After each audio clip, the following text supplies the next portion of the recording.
Frères et sœurs en Christ, que Dieu vous bénisse puissamment au nom de Jésus-Christ. Frères et sœurs, exhortons-nous par la parole de Dieu qui est vie et esprit. Seigneur Jésus-Christ, viens nous enseigner à travers ta parole, viens nous édifier, viens nous consoler, viens nous fortifier, viens fortifier les couples qui est notre sujet aujourd'hui. Viens les donner la force de fermer les portes de leur maison afin que l'ennemi ne puisse pas entrer et détruire ce que tu as prévu pour eux. Au nom de Jésus-Christ, Amen. Frères et sœurs, exhortons-nous sur les couples. Je ne dis pas que c'est général, mais je dis il y a beaucoup de couples qui vivent la disette, la pauvreté, la stérilité, les déserts, des disputes, des querelles en longueur de journée, des divisions, tout simplement parce que ils font l'erreur de ne pas mettre en pratique la parole de Dieu.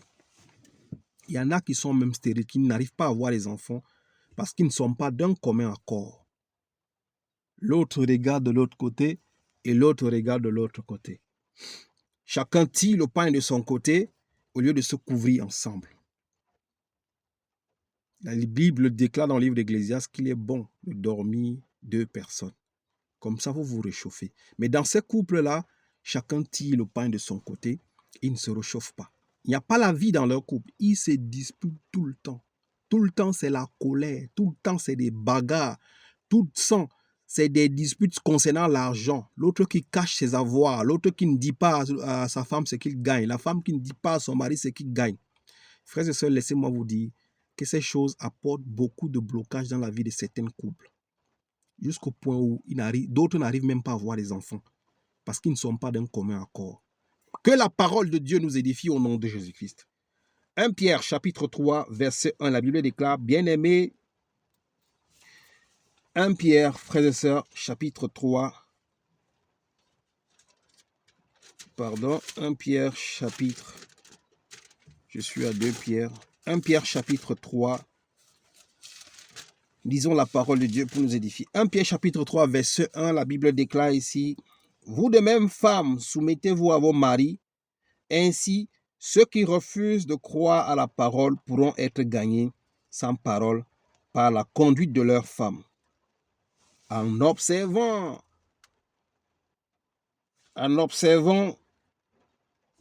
votre manière de vivre pure et respectueuse,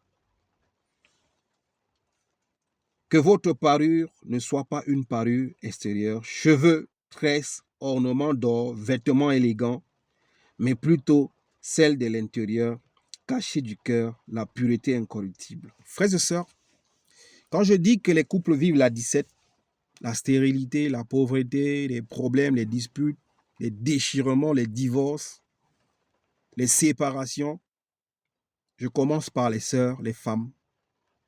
Chères sœurs, même si ton mari est un incrédule qui ne croit pas à la parole de Dieu, la Bible déclare ici, si tu te soumets, se soumettre à son mari, c'est le respecter.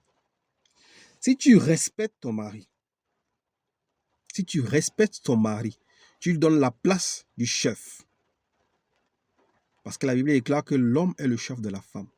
Même si c'est un imbécile, même si c'est un ivrogne, même si c'est un méchant, même si c'est un aigri, la Bible demande, si tu le respectes, même si c'est un incroyant, la Bible déclare, via ton comportement, tu n'auras même pas besoin de prêcher la parole de Dieu à ton mari.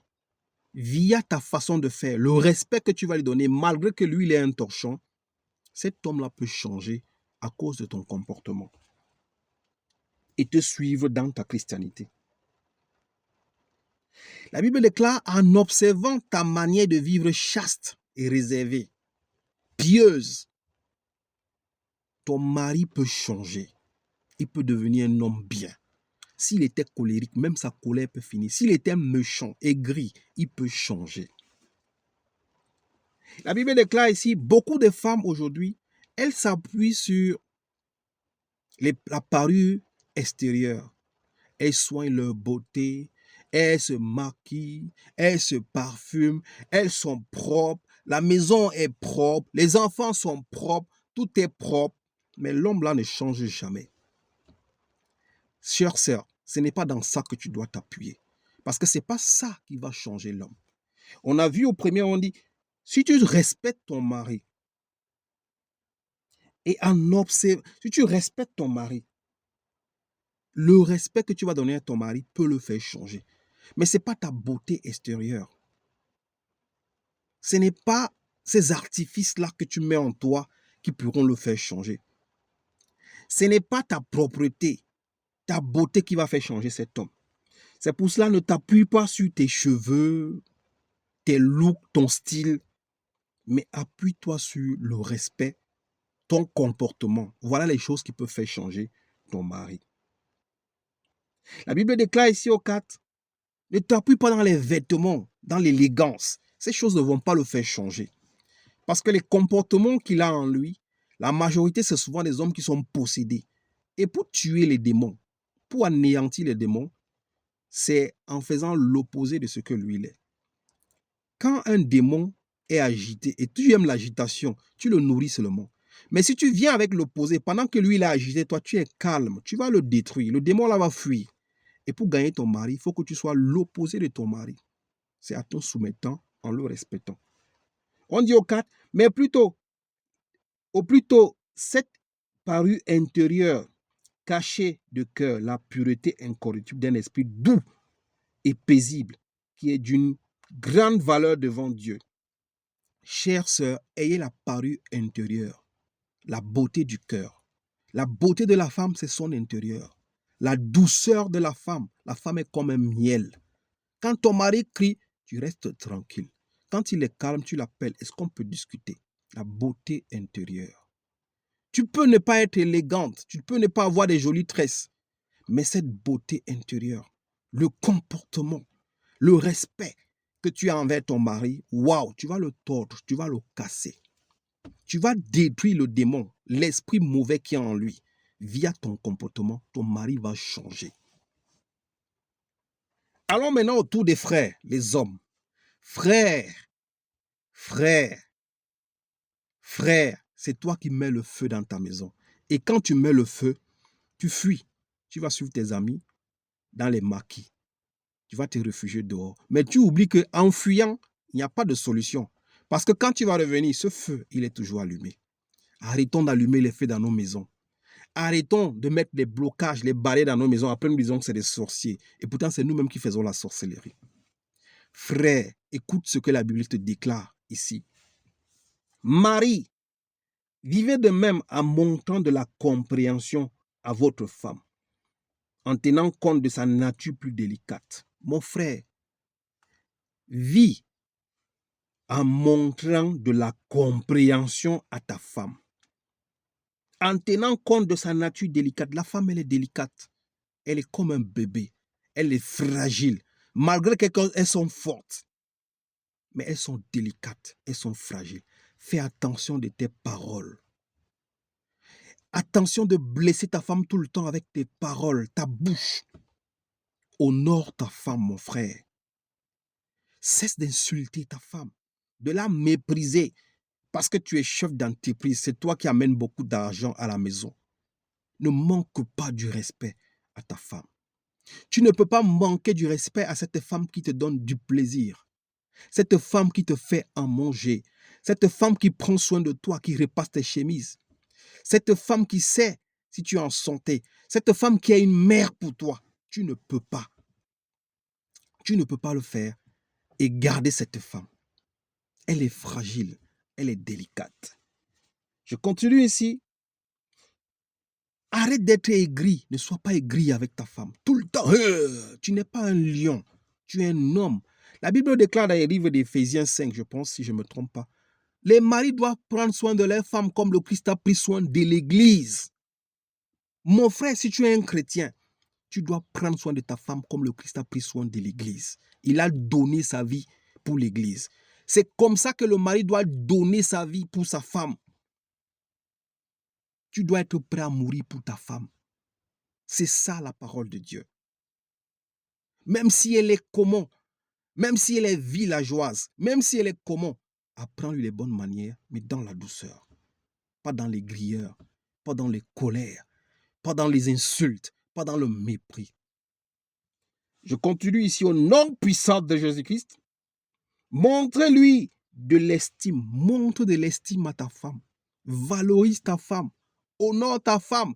Montre à ta femme qu'elle est tout pour toi et qu'elle est une partie de ton corps, l'os de tes os, la chair de ta chair. N'oublie pas que c'est la partie de ta côte que Dieu a enlevée pour faire ta femme, pour construire, pour fabriquer ta femme.